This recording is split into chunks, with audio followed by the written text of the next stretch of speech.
April 3rd, Donald Trump announced it as Liberation Day. By that, he meant we were going to be liberated from asymmetrical tariffs of the last 50 years. And it was going to inaugurate a new, what he called, golden age of trade parity. And yet the world seemed to erupt in anger. It was very strange, which brings up another question. Are our tariffs really tariffs? That is, were they preemptive? Were they punitive? No, they're almost leveled on autopilot. Whatever a particular country tariffs us, we reciprocate and just mirror image them. In other words, it's their choice, not ours.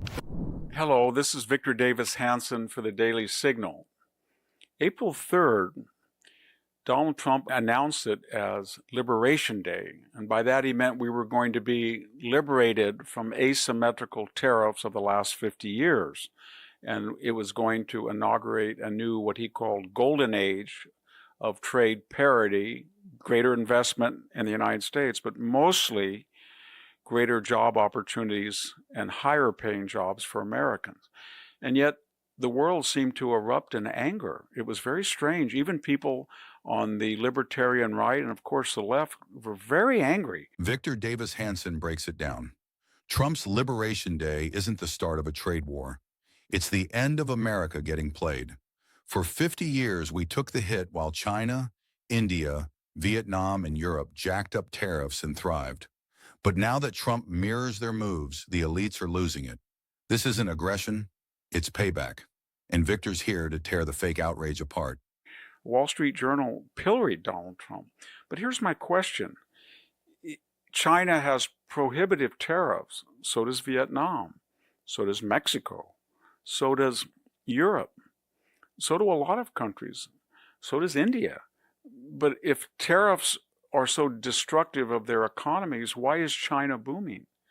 How did India become an economic powerhouse when it has these exorbitant tariffs on American imports? How did Vietnam, of all places, become such a different country, even though it has these prohibitive tariffs?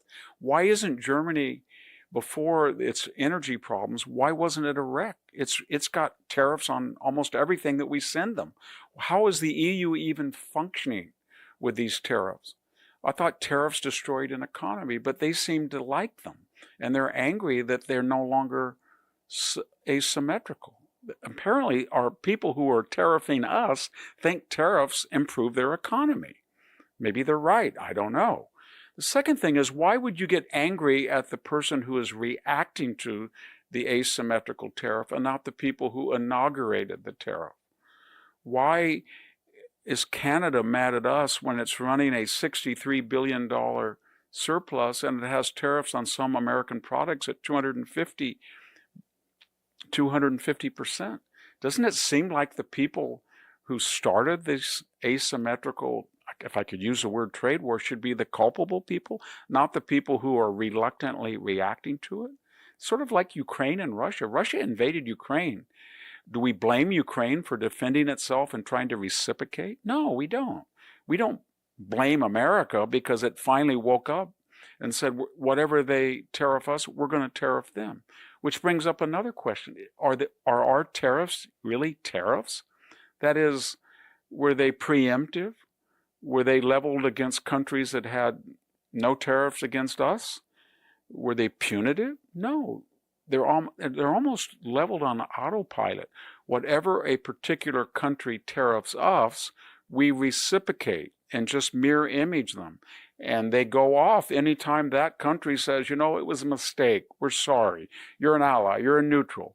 We're not going to tariff this American product. And we say, fine. Then the autopilot ceases and the automatic tariff ends. In other words, it's their choice, not ours. We're just reacting to what they did, not what we did. A couple of other questions that I've had. We haven't run a trade surplus since 1975, 50 years. So it wasn't suddenly we woke up and said, it's unfair, we want commercial justice. No, we've been watching this happen for 50 years. It's been going on, and no president or no administration, no Congress in the past has done anything about it. Done anything about what? Canada runs a $63 billion surplus and slaps 250% tariffs on us. but freaks out when we match it? Give me a break. Victor calls out the scam. These tariffs are reactive, not preemptive. You hit us, we hit back. You stop, we stop. Fair and square. But the elites don't want fair. They want America weak and quiet while they get rich. Leveling tariffs on our products that we don't level on theirs. It was all predicated in the post-war period. We were so affluent, so powerful. Europe, China, Russia was in shambles that we had to take up the burdens of reviving the economy by taking great trade deficits. 50 years later, we have been deindustrialized. And the countries who did this to us by these unfair and asymmetrical tariffs did not fall apart. They did not self-destruct. They apparently thought it was in their self-interest. And if anybody calibrates the recent GDP growth of India or Taiwan or South Korea or Japan, they seem to have some logic to it. There's a final irony. The people who are warning us most vehemently about this tariff quote the Smoot-Hawley Act of 1930. But remember something. That came after the onset of the Depression, after the stock market crashed in 1929. That law was not passed till 1930. It was not really implemented to 31. And here's the other thing that they were conveniently not reminded of. We were running a surplus. That was a preemptive punitive tariff on our part against other countries. We had a trade surplus, and it was not 10 or 20%. Some of the tariffs were 40 and 50%. And again, it happened after the collapse of the stock market. In conclusion, don't you find it very ironic that Wall Street is blaming the Trump tariffs for heading us into a recession, if not a depression, when the only Great Depression we've ever had was not caused by tariffs, but by Wall Street? Victor finishes strong. Wall Street cries, Smoot-Hawley, but they caused the crash, not tariffs. For decades, we let other countries win by playing dirty. Now we finally fight back, and they call it dangerous? What's dangerous is staying silent. Trump's tariffs are economic self-respect, not suicide. And Victor just exposed the whole rotten system. Trump changed the game. Victor exposed the playbook. And now, the global elites are scrambling. No more free lunch off America's back. This is the comeback they never saw coming. If you're done with the double standards, smash that like button. Drop a fire emoji in the comments if you're backing fair trade, not fake trade. And make sure to subscribe because we're not done exposing the lies.